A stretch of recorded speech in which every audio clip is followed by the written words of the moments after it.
What is going on, guys? In today's video I will show you the top 7 best builds in Last Epoch Season 3. The new update is packed with massive changes, so features like the new items, new meta balance and much more. If you are wondering what are the strongest builds right now, or looking for your next character to grind with, then this video is for you. I'll break down what each build does, what makes it special, how it plays, and why it is powerful in Season 3. Also, if you're interested in buying other PC or console games with 50 or 70% discount, then check out Instant Gaming. For example, I want to buy Elden Ring, so we just click on Add to Cart, then click Pay, then input our details and pay. After payment is complete, we will receive activation key, then copy and paste the key in, and it's that simple. So what are you waiting for? Click my link in the description and check out Instant Gaming for yourself.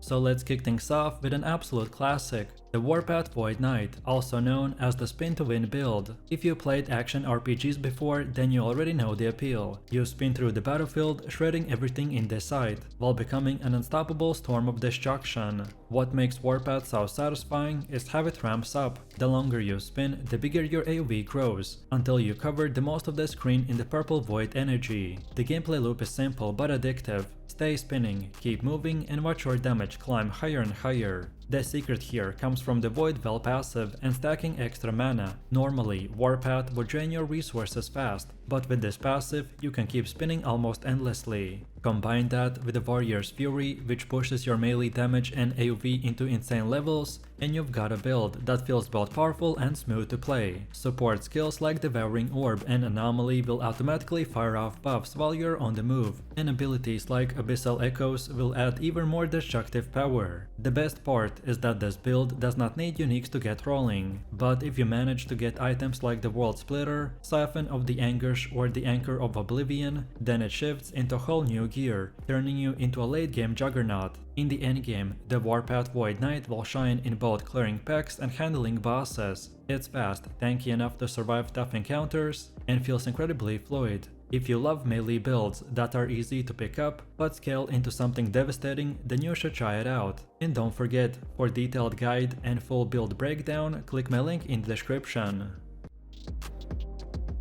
Next up we got Beer Beastmaster build, which is a setup that feels like stepping into the wild and unleashing the raw primal fury. This setup is all about the combo between the Beastmaster and his huge companion, the Bear. Together they will form a relentless duo. Your bear charges into the battle with massive swipes that tear through the armor, while you back it up with your own attacks and buffs. The bear isn't just a pet, it's the centerpiece of your damage. It crushes enemies with the bone-shattering melee hits and even causes earthquakes. The constant pressure keeps the enemies on the back foot, while you layer in supporting skills like the Warcry and the Maelstrom. You're going to be swiping to stack up the Berserker and the Feeding Frenzy, which boosts attack speed and the damage for both you and your bear. Warcry keeps your momentum going, and can also bail out you defensively against dangerous hits. Even your movement skill, the Fury Leap, ties into the primal rhythm, keeping you mobile while your bear holds the line. And the best part is that you don't need expensive gear to get this build running. It works great with basics, but once you add in uniques like the Gnawl's Tooth, Clever Solution or the Tyrant's Skull, then synergy between you and the bear reaches huge numbers.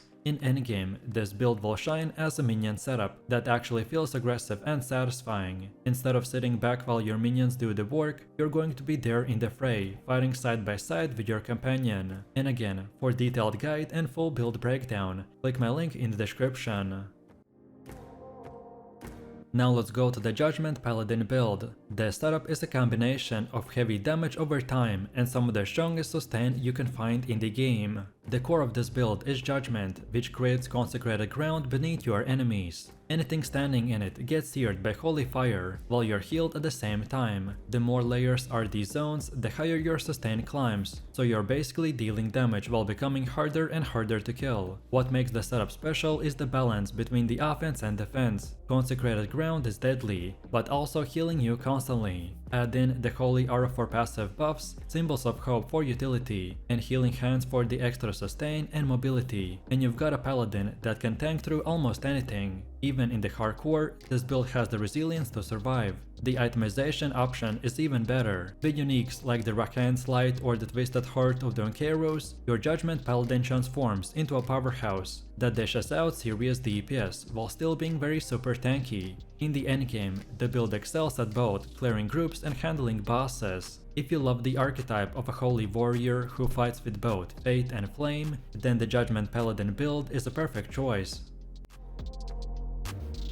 Next up, if you prefer something darker, then Abomination necromancer build might just be for you. This one is all about summoning a creature that's made from the corpses of your own minions. It's one of the most unique setups in the game, and it feels both twisted and incredibly powerful. You summon skeletons, mages, and the golems, then channel them into one massive abomination. This big monstrosity devours your army and becomes a single, unstoppable killing machine. From there, your job is to buff it with the Dreadshade, Bone Curse, and the Hour of Decay, by turning it into a flesh and bone titan that tears through everything in its path. The playstyle feels risky, dangerous, but incredibly rewarding once you see it rip apart bosses like paper. Gear is also not required, but uniques like Evolution Sand, Phantom Griff, and the Tyrant Skull will push the build even further, by giving your Abomination even more power and survivability. The playstyle is a mix of a setup and payoff. You're carefully summoning, then consuming, and then unleashing your creature into the battle. Once it's active, you focus on keeping buffs rolling, and positioning yourself to support it. This is not a build for the faint of heart,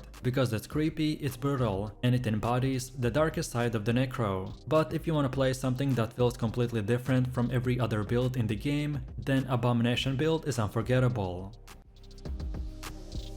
Next, switching gears, let's talk about one of the flashiest builds in Season 3, aka the Acid Flask Rogue. If you love fast gameplay, explosions everywhere, and non-stop action, then this one will keep you hooked. The concept is simple but brilliant. You drop explosive chops, which will trigger acid flasks, by creating a chain reaction of fiery explosions that annihilate enemies. The synergy feels amazing. You're constantly throwing traps, dodging around with a smoke bomb, and watching enemies evaporate in a green and red flashes. What's great about this build is its flexibility. You can run it as a marksman using Cinder Strike to help you manage your mana early on, or you can even transform it into the falconer, which removes the need for a mana generator but requires high gear investment. Marksman feels smooth and reliable, while Falconer feels explosive and high risk, high reward. This build thrives on throwing damage, stacking resistance for more power, and leveraging utility skills for survivability. Smoke Bomb keeps you safe while boosting damage, and Decoy lets you redirect aggro when the pressure gets too high.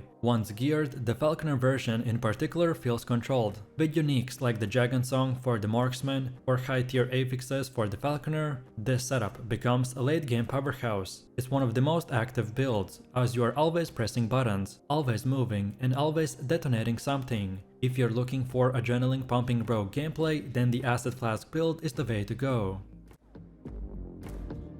Next, let's talk about something completely different, the Ballista Falconer build. Instead of fast and flashy, this build is all about setting up a deadly machine of destruction and letting it go to work. You summon Ballista turrets, and they will continuously fire bolts that rip through everything in the sight. The fun here comes from the mix of planning and mobility. You're constantly dropping ballistas, repositioning with the aerial assault or the smoke bomb, and letting your turrets blanket the battlefield in the arrows. Add in your falcon for the buffs and utility, and the entire screen becomes the killing zone. This is what we call it as the HP, or aka the zero health pool build. It doesn't care much about defense, as it's all about offense. You go glass cannon, and the payoff is incredible damage. Ballista will scale hard with the gear, and once you add in the items like the Ontario Stand or the Morning Frost, then your damage skyrockets to insane levels. The trade-off here is clear: you're fragile and mistakes can cost you, but in return you get insane numbers. Your gameplay is darting around, using decoy to buy yourself time, chaining smoke bombs for survivability, and watching your ballista melt bosses in seconds. If you like aggressive turret style that rewards fast thinking and smart positioning, then the Ballista Falconer is the way to go. It's one of the most unique builds in Last Epoch, and definitely very OP in Season 3.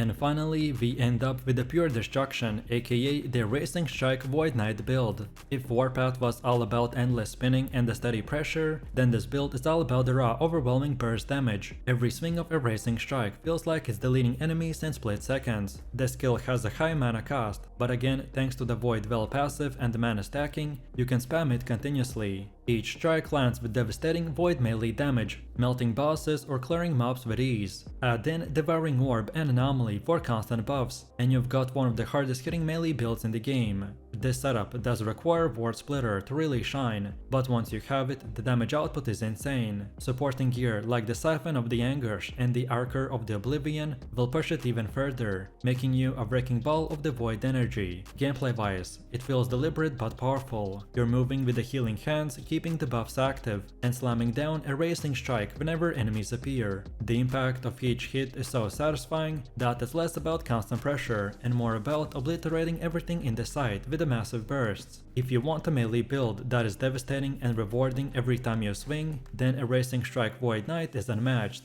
It's the perfect build for a melee player. And like per usual, if you're interested in detailed guide and the full build breakdown, then click my link in the description.